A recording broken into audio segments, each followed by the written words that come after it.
এই ক্লাবের অনেক দিন কিন্তু একটা শিরোপা খরা ছিল। এই জায়গা থেকে কিন্তু এই ২২ বছর পরে এই শিরোপাটা পাওয়াতে প্রতিটা ডিপার্টমেন্ট মডার্ন যে সমস্ত ডিপার্টমেন্টে খেলে ফুটবল, ক্রিকেট, হকি, অন্যান্য ইভেন্টগুলি সব কিছুতে কিন্তু মানুষের একটা সাহসটা আরও বাড়বে। সামনে একটা ভালো খেলার জন্য প্রেরণা যোগাবে।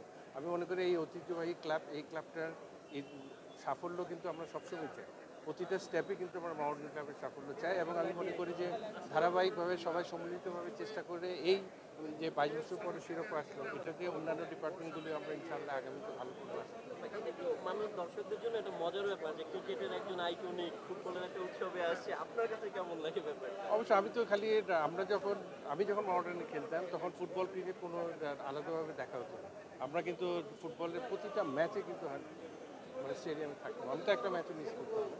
তারপরে ফুটবল প্লেয়ারদের সাথে আমার যথেষ্ট ভালো সম্পর্ক ছিল প্রতিটা প্লেয়ারের সাথে এবং যেভাবে আমরা সময় কাটিয়েছি ক্লাবে এখন তো এটা দেখাই যায়। এখন তো ক্রিকেটে দেখা যায় যে মডার্ন ক্লাবই ছিল, কারণ ক্লাবের সেই আসা যাওয়া প্লেয়ারদের ওই জিনিসটা কিন্তু এখন নেই, এই আন্তরিকতা কিন্তু এখন নেই। তো সেই হিসাবে এটা আবার জাগরণ হিসাবে আমি মনে করি যে এটা অবশ্যই আমাদের গড়ে তুলতে হবে, ক্লাব কালচারটাকে আবার আগের মতো আনতে হবে। তাহলে দেখবেন যে প্রতিটা ইভেন্টে আমরা ইনশাল্লাহ মডার্ন আগামীতে আরও ভালো করব। হবে এই জায়গাটা আমি জানতে চাচ্ছি আসলে ক্রিকেট, ফুটবল, হকি বা যাই হোক যে খেলাগুলো মেজর খেলা, মানে এই শিরোপার মাধ্যমে কি এই প্রত্যেকটা ইভেন্টের মধ্যে একটা প্রতিযোগিতা বাড়ানো না আপনার কি মনে হয়? অবশ্যই, কারণ এই ক্লাব কিন্তু অনেকটা ঝিমিয়ে পড়েছিল এই শিরোপা না পাওয়ার জন্য।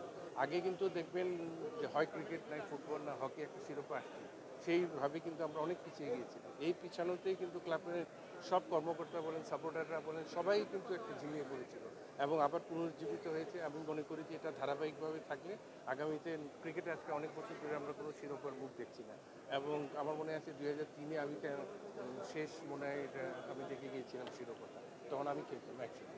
তো এটার পরে আর কোনো শিরোপার কোনো ধারা কিছু নেই। তো আমি মনে করি যে এই এই আজকের এই দিনটার থেকে আমাদের শুরু করা উচিত। আগামীতে মহোডানের সাফল্য আরও দেখবো, আমরা দেখে দিতে চাই।